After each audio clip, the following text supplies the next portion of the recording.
Before we dive into this incredible true story of revenge that took 19 years to execute, I need you to do something for me. If you've ever been betrayed by family, if you've ever had someone steal from you, or if you just love seeing justice served cold, hit that like button right now. Comment justice if you're ready for this wild ride, and share this with someone who needs to hear that karma always comes collecting. This story has it all: forged documents, hidden millions, and a revenge so perfect it went viral with 59 million views. Let's begin. My name is Addison, and for 19 years, I lived in hell disguised as family loyalty.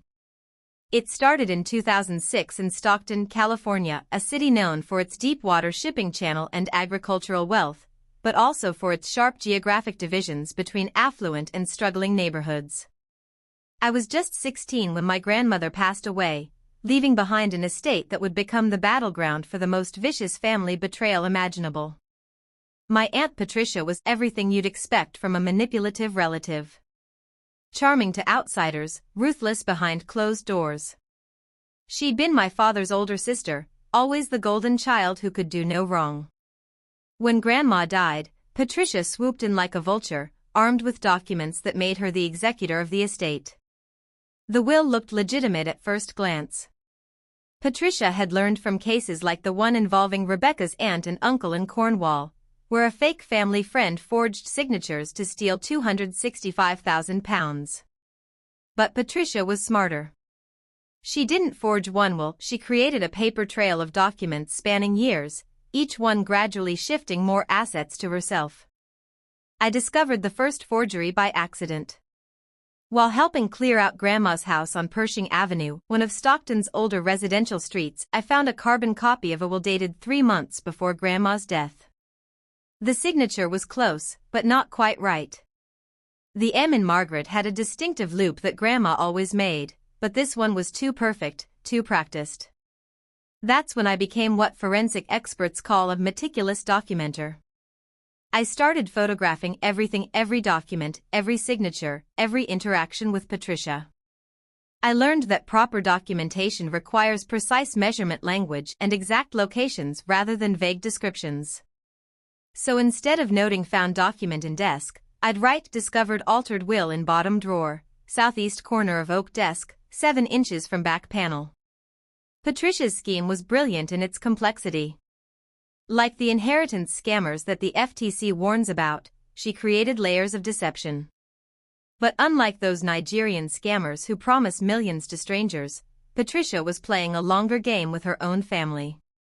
What Patricia never knew was that I had discovered something extraordinary. In 2008, while researching property records at the San Joaquin County Courthouse, I uncovered a trust that Grandma had established in 1987, long before Patricia began her manipulations. This trust, properly filed and witnessed, contained $2,900,000 in assets, commercial properties near Stockton's port, agricultural land in the fertile Central Valley, and investment accounts that had grown substantially over the decades. The trust had one peculiarity that saved everything: it required maintaining a complete chain of custody for all evidence of its existence. Any beneficiary needed to prove they hadn't tampered with the estate through fraud or coercion. Grandma, paranoid about family disputes after watching her own siblings fight over inheritance, had built in this failsafe. I became obsessed with documentation. Following the techniques used in the Broderick's will case, where forensic analysis proved forgery through paper types and ink consistency, I began my own investigation. Every forged document Patricia created, I countered with evidence. Bank statements showing unauthorized withdrawals. Original wills with forensic photography capturing ink bleeding patterns. Recording devices hidden during family meetings, legal in California as long as one party consents. Witness affidavits from neighbors who saw Patricia pressuring Grandma. The evidence chain custody wasn't just about preserving documents, it was about creating an unbreakable timeline that would stand up in court. As studies on revenge psychology show, the key to satisfaction isn't the act itself, but ensuring the perpetrator understands exactly why they're being punished.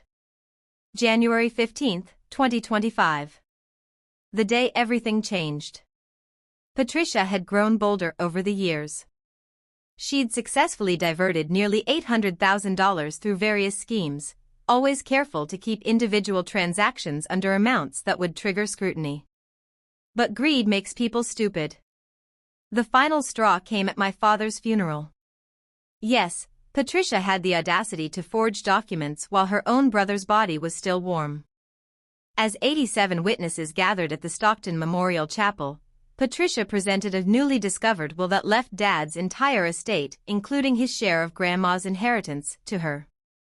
She stood at the podium, fake tears streaming down her face, and read from the forged will, "To my beloved sister Patricia, who has always been the responsible one, I leave everything, trusting she will care for Addison as she sees fit."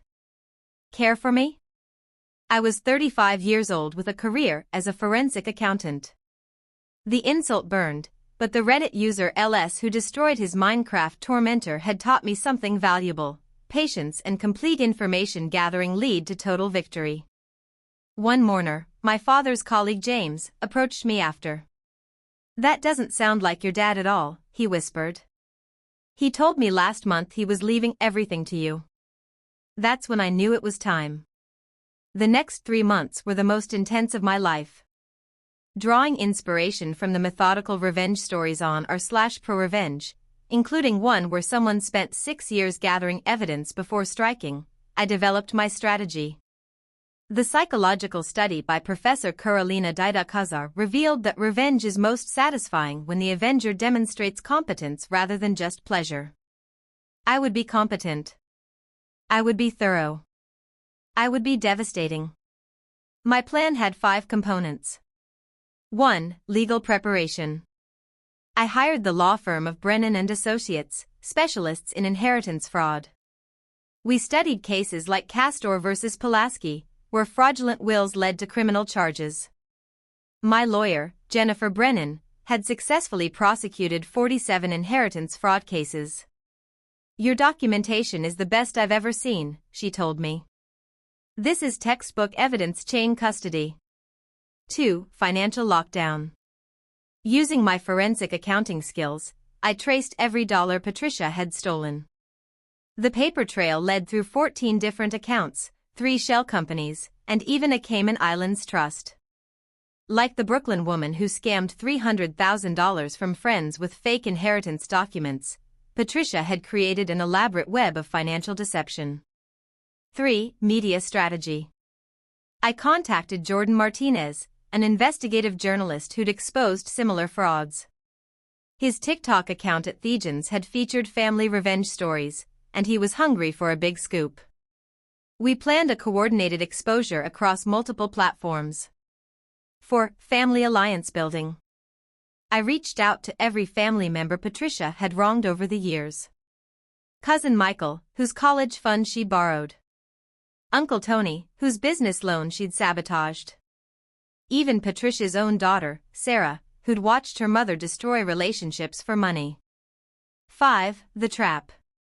The masterstroke was scheduling everything for April 15, 2025 tax day.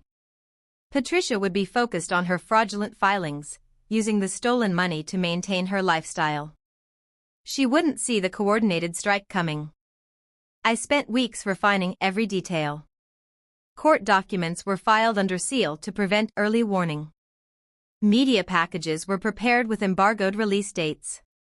Family members were briefed on their roles. The U.S. District Court for the Eastern District of California was booked for a special hearing. Judge Harold Morrison, known for his harsh stance on inheritance fraud after presiding over several high-profile cases, would hear our case. Every piece of evidence was catalogued, cross-referenced, and verified. I created a 400-page document detailing every forgery, every theft, every lie. The FBI's white-collar crime unit was notified. The IRS was alerted to tax fraud. The California State Bar was informed about the lawyer who'd helped Patricia. As April approached, I remembered something from the psychological research. Successful revenge requires the target to understand not just that they're being punished, but why. Patricia would understand. Oh, she would understand completely. April 15, 2025, 9 a.m. Patricia walked into what she thought was a routine meeting about estate tax optimization at the offices of her attorney, Richard Blackstone. Instead, she found FBI agents with arrest warrants, IRS criminal investigators, Jennifer Brennan with a $200 million civil lawsuit, Jordan Martinez with a camera crew, 37 family members she'd wronged, me, holding 19 years of evidence. "Hello, Aunt Patricia," I said, my voice steady despite my racing heart. "We need to talk about Grandma's real will." The color drained from her face as Agent Sarah Mitchell read the charges. "Patricia Henderson, you're under arrest for wire fraud, mail fraud, forgery, elder abuse, and conspiracy to commit inheritance fraud. You have the right to remain silent." But I wasn't done. As Patricia was being handcuffed, I played an audio recording from 2019, Patricia bragging to her hairdresser about how she'd outsmarted everyone and taken what was rightfully hers. The hairdresser, Rita Gonzalez, was standing right there as a witness. Jordan's live stream exploded. Within minutes, we had 100,000 viewers. The comments poured into people sharing their own stories of family betrayal, cheering for justice. The stream title, Family Thief Exposed, 19 Years of Lies Unravel in Real Time. Then came the forensic evidence presentation. Jennifer Brennan had arranged for a document examiner to demonstrate, on camera, how Patricia's forgeries were detected. Using techniques similar to those in high-profile cases, they showed microscopic ink analysis proving different pens were used, paper aging inconsistencies, signature pressure patterns revealing tracing, metadata from scanned documents showing manipulation dates. Patricia's lawyer, Richard Blackstone, tried to intervene but stopped when Agent Mitchell informed him he was also under investigation for conspiracy. Turns out, Patricia wasn't his first inheritance fraud client. He'd been running this scheme for years, taking a 30% cut. The next 72 hours were a hurricane of consequences. Legal devastation. Patricia was held without bail after prosecutors argued she was a flight risk. Criminal charges carried a potential 40-year sentence. The civil lawsuit sought treble damages, $2,400,000 times 3. Her assets were frozen immediately. Her passport was confiscated. Social media explosion. Jordan's video hit 59 million views in 48 hours. The hashtag inheritance thief trended globally. Patricia's face became the meme of the week, screenshots of her shocked expression with captions like, "When your 19-year scam unravels in 19 seconds. Reddit exploded. The story hit the front page of r/ProRevenge, with comments comparing it to legendary posts by users like the one who exposed a racist Reddit user to his NHL team.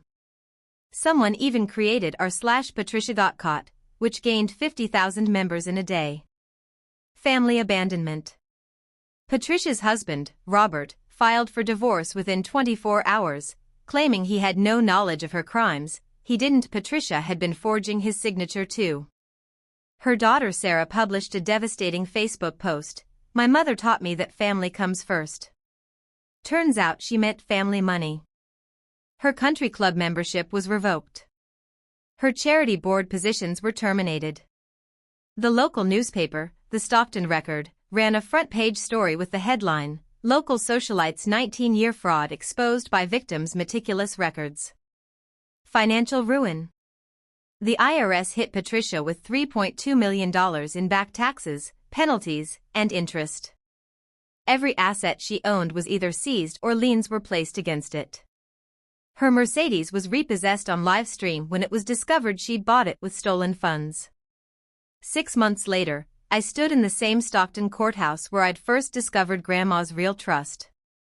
But this time, I wasn't alone. The courtroom was packed for Patricia's sentencing.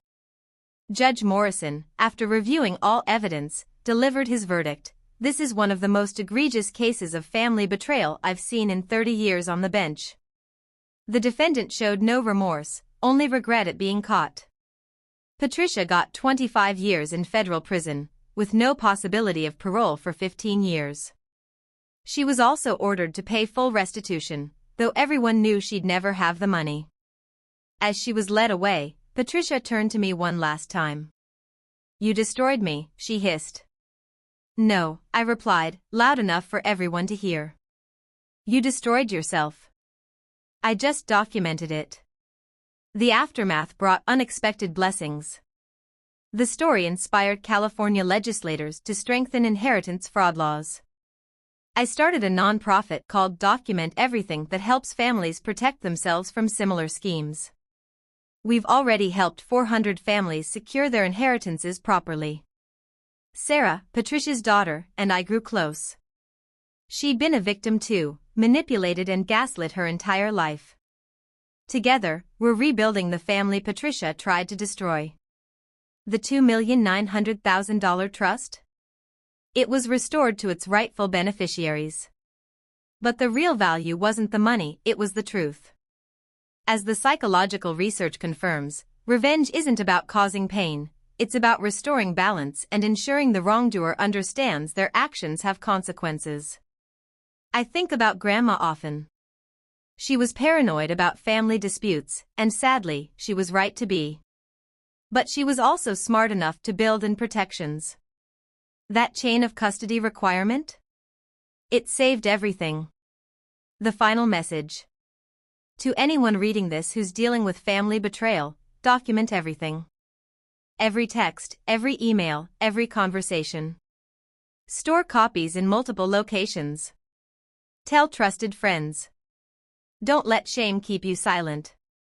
To those who think they can manipulate and steal from family, we're watching. We're recording. We're building our cases.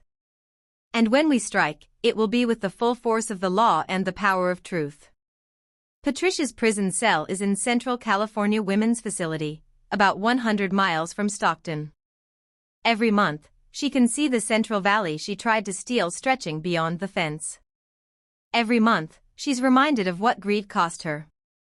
Justice may be delayed, but it's inevitable. And when it comes? It's absolutely beautiful.